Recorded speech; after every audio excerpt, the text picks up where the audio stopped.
I'm an old guy that knows how to bang around on computers. Ah, I started on computers when I had hair, okay. That and was a long time that was a ago. long time ago.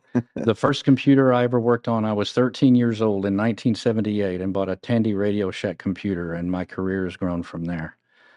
I'm very privileged, and I consider myself very lucky. I earned my first money doing computer work when I was 16 years old.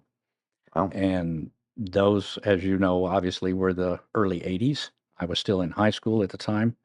And after I went to college and got the whatever degree I could get in so that I could get out of college, then I ended up turning my hobby into my career.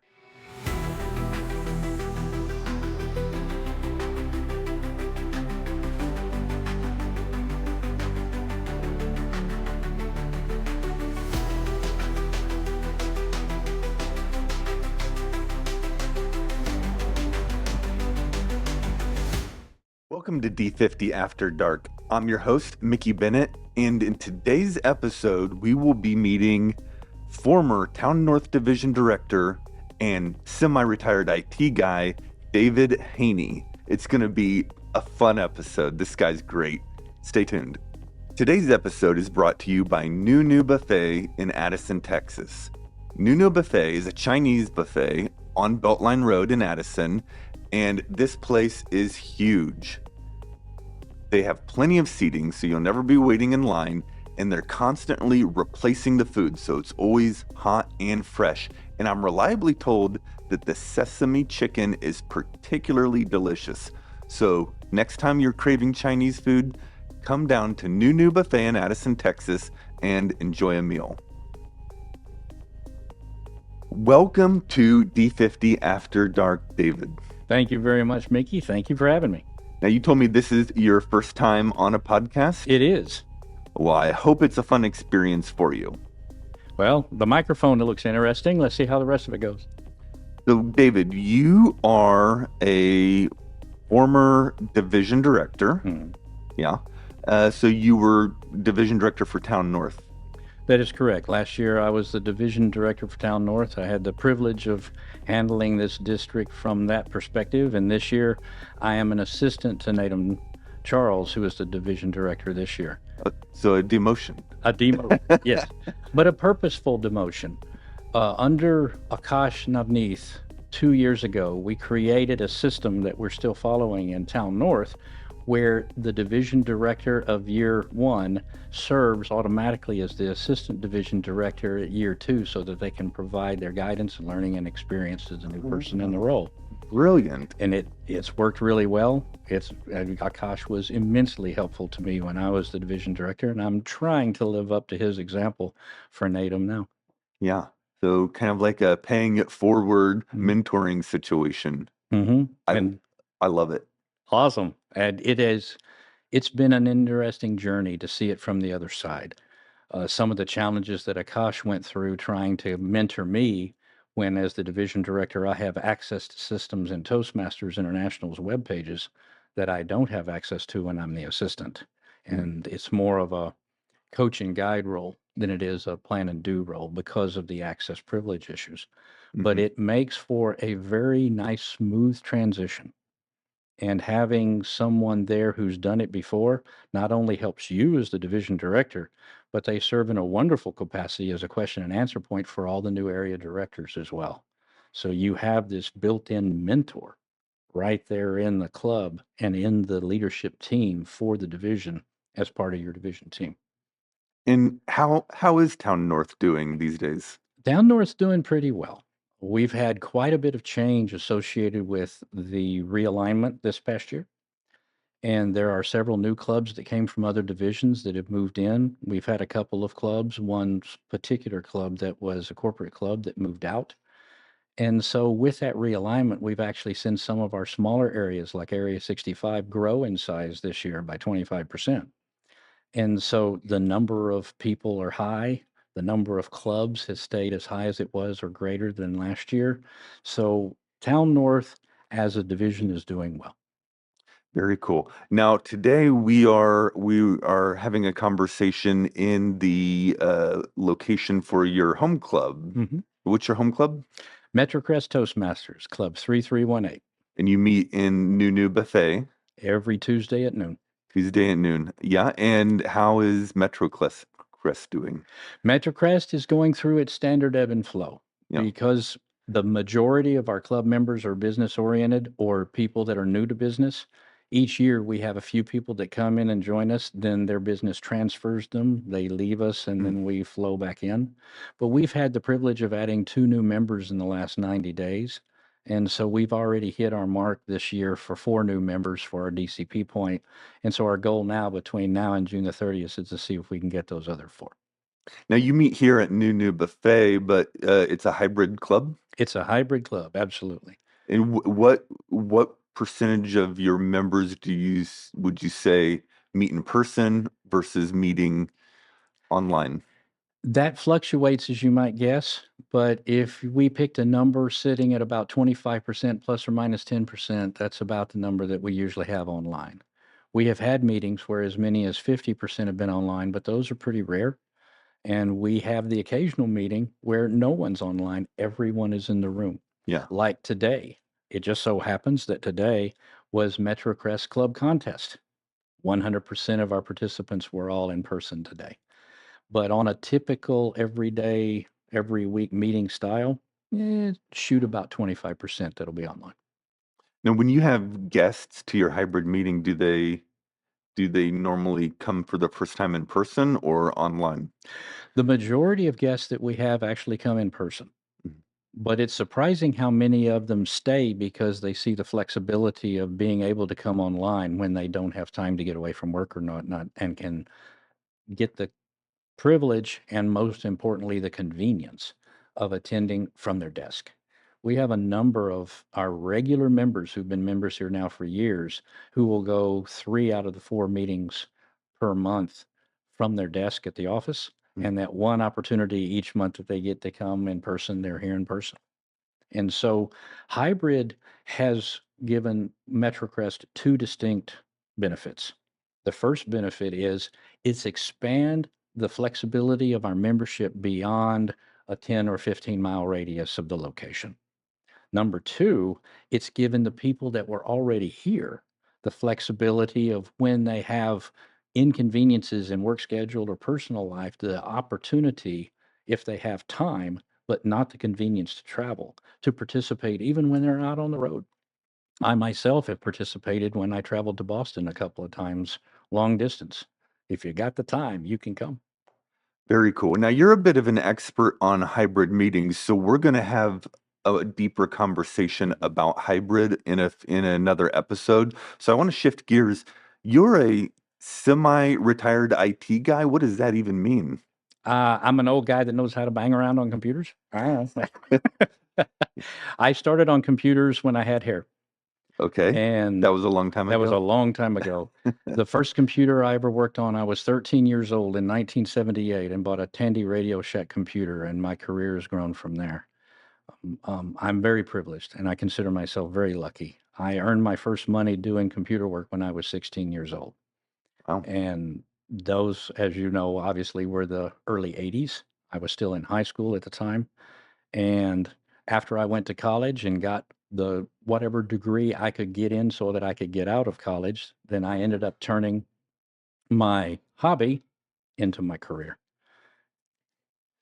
Now, you got a degree in computer engineering? I went to college to get one, but I got a little bit frustrated with the pace of progress there. Computer engineering at the time in the 1980s was actually transitioning from being a subset of electrical engineering at UT Austin to its own individual degree plan. But as part of that transition, I was still in it during electrical engineering, so I was having to take all those electrical engineering courses with it. And I found that to be a little challenging because much of that material I would not use in the software engineering field that I wanted to go into. Mhm. So I found that just getting a degree was the best way to move forward with my career because let's be honest, most of what you learn in college, you can easily learn without college. The things you truly do in college is prove that you can learn. And once you have that degree and you've proven that you can learn, then you can get out in the world and use what you know to actually get a job where they're going to teach you what they want you to know anyway. So that ended up being probably the smartest decision I made in my entire college education was just get a degree and move on. So you got a degree in history. That's correct. And after all those years in electrical engineering, I was able to get a minor in physics, but I had to apply to the university for special dispensation to have a minor that was a science with a major that was an art. What's your favorite period of history? Oh my goodness. My specialty in history was military history. Oh, And my focus and the thesis that I wrote was in the Roman Empire, specifically Emperor Trajan's Dacian Wars. okay. Yeah. How many times a day do you think of the Roman Empire? These days, not so often. But back then, it was a very, very interesting period of time. And like most people, I was inspired by one of my professors. He talked about this as a period of time of great consistency and replication with what was going on in the United States at the time. And at that point in my life, I didn't see the connection. He opened my mind to that connection. And once he got me started down that road, the parallels that have gone through the evolution of the Roman Empire and are going through the evolution of our own country are somewhat stark at times. Hmm. Mm. Very interesting. Wow, we could have a whole episode on history, I think. But going back to Toastmasters, how long have you been in Toastmasters? My very first Toastmasters meeting was in the fall of 2004. And after 3 years at that Toastmasters right here at Metrocrest in this room, I was fortunate enough to let the skills that I'd learned at Toastmasters get me a promotion that took me away from Dallas, took Mm. me away from the club, and ended up sending me overseas for quite a number of years. And I rejoined and have been consistent since 2017, having come back. Yeah, I've talked to a lot of people who have a large gap in their Toastmasters journey. Not all of them are because of living abroad. Where did you live? I transferred around a couple of places within the United States, upstate New York, worked quite a bit in Philadelphia, down in Houston. But once I went overseas, it was to Pune, India. India. Now, Mhm. India's got a lot of great Toastmasters clubs. Did you try to join a club there? Yes, that is a story of one of my great failings. And that great failing was having gotten to India, being given the responsibility of being the country head for this IT company that I was working for. I wanted to start a Toastmasters club there to give the people, especially in management, who had to interact with their counterparts in the United States and stuff, an opportunity to practice in a safe environment on their English language skills. And my greatest failing was in the 3 years that I lived there full time as the country head, I never was able to get that established within the confines of our IT park. Lots of other companies there, et cetera. And the irony is 3 months after I left and came back to the United States, they finally started the club. So, would you really call that a failure then? The club did get started eventually, and I would even argue that being able to get them going in such a way that even when you were absent, they were still able to accomplish the vision is, in a way, a greater success. Well, I thank you for that idea. And yes, there is some pride there. I call it one of my greatest failures, but the fact of the matter is, I'm very proud of the fact that the people who started that club were people that worked in my organization, worked with me, were peers of mine. I call them peers. Yes, they all reported to me, but we worked together as a team. And several of those teammates in my absence were the ones that were finally able to get the club started. And to my knowledge, that club, as a my last check about 9 months ago, is still flourishing and moving forward. So you're still a member of that club. I'm not a member, but I do poke my nose in every once in a while on Zoom, the beauty of Zoom, and I attend a meeting every once in a while. Oh, by check, you mean that you check in on them. Hmm. Gotcha. I understood you to mean you're sending them checks. Oh, no. Yeah, this club has a small fee structure. Mhm. but it's something that most of the companies that sponsor the people who go into it now pay for. Yeah. So they've seen this grow into a corporate sponsored club, but it's not just for one company. Everyone in this IT park that's probably got 25 different companies represented has people that come and go from that club, and it becomes exactly what it was intended for, an English language practice session. And if you think about it, they're no different than you and I are. We have the privilege of having started in English, but we still need practice in order to say it and use it correctly. They have the extra burden of having it be their second language, and many of them can speak English better than I can. Yeah. Yep. All right. Well, before we wrap up, we're gonna have many more conversations with you, David, and but we're gonna wrap up this conversation. Before I do, I mentioned that you're a semi-retired IT guy, so you're still available for hire doing contract work. Is that correct? I do. I And do a little your contract work. specialty is My specialty right now is more back into the hobby stage. I've broken it up into two parts. My hobby is working on people's computers when they break. Someone moves to a new location, they want to set up on their network in their home. They don't know how to set the security on their Mhm. home router. I'll go do that for them, more as a hobby than anything else. What I'm paid to do right now is to actually act as a coach and guide for startup IT companies, people that have small offices, small people.